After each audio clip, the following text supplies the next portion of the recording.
Hi, it's Steve. Today we'd like to show you how to change the stator on your top load washer.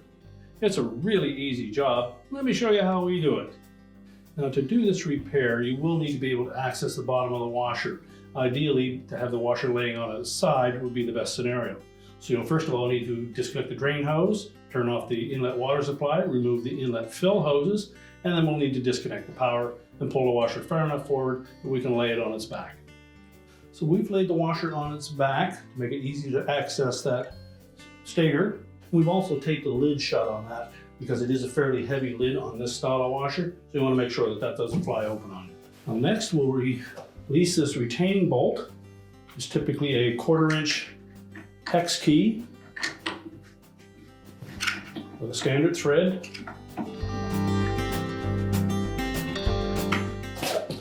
Once you've unthreaded it all the way, you'll next need to grasp the side of it and pull it off of that shaft.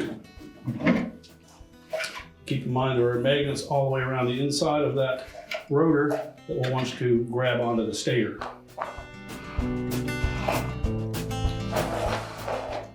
Now next we're going to release the sensor from the side of that stator.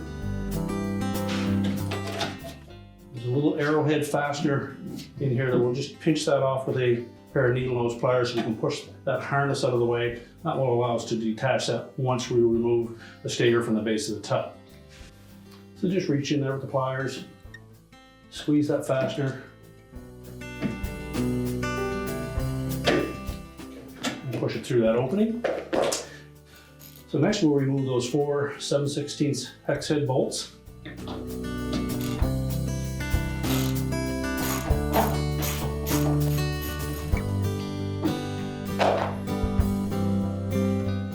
As you remove that last bolt, we'll take that retaining ring off as well, and take caution because there's a fair bit of grease on that.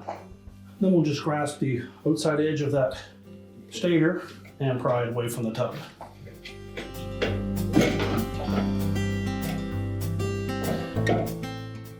I'll make sure that we support that so we can tilt it upside down, and we'll remove the 2 wire harness connectors.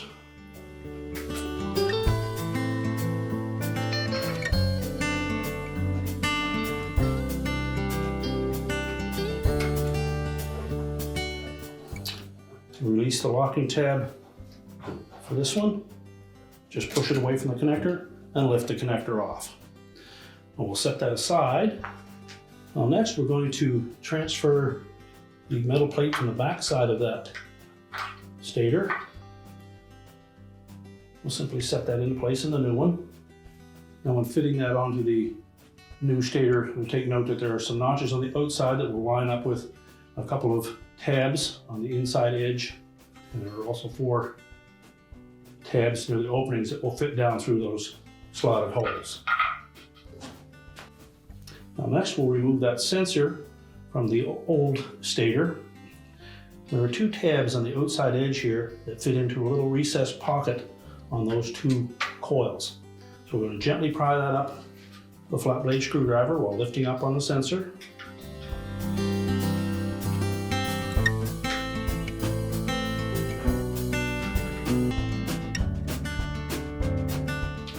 Do the same on the opposite side.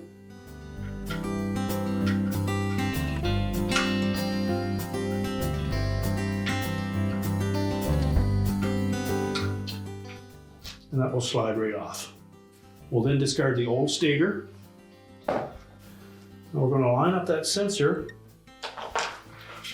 with the little arrow that's on that inner edge. Just find that arrow, line it up with the notch on the sensor. And you'll note on the outside edge, there'll be those 2 recessed pockets for those clips to fit into.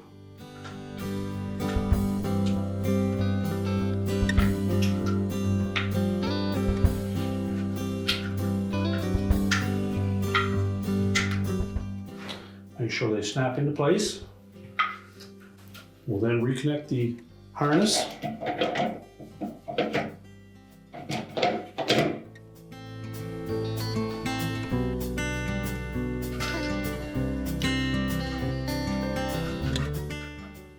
Make sure it's pressed firmly into that sensor and the locking tab engages. We'll tuck this wire harness into that little holder and reconnect it to the side.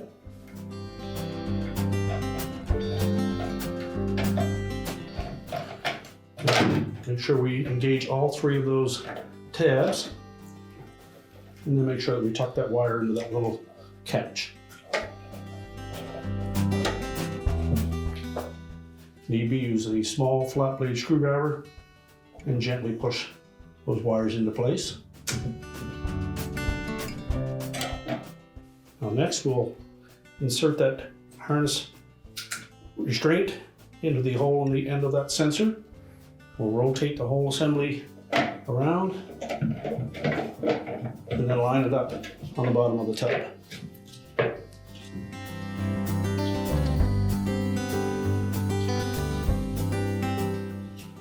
It should stay in place.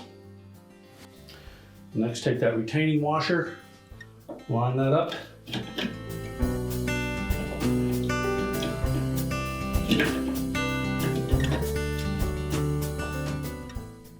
Center it properly.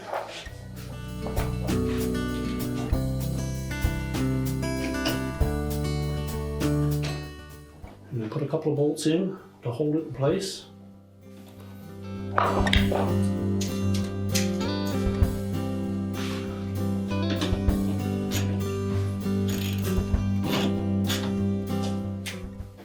Reconnect that harness restraint. Put the remaining 2 bolts in.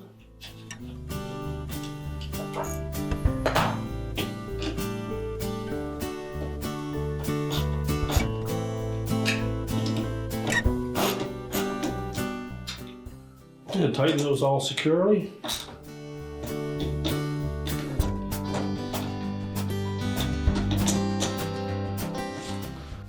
Now we're ready to install the rotor. It's splined on the inside hub to match that shaft.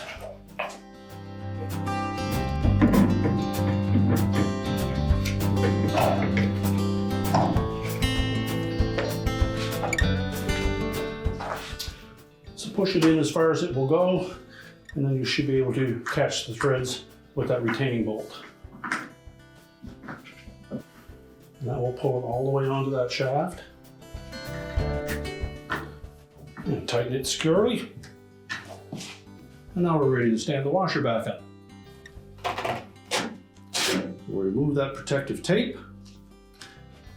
Now next we'll reconnect the inlet fill hoses, turn on the water supply to check for leaks, and reconnect the drain hose. We're now ready to reconnect the power, and your repair is complete.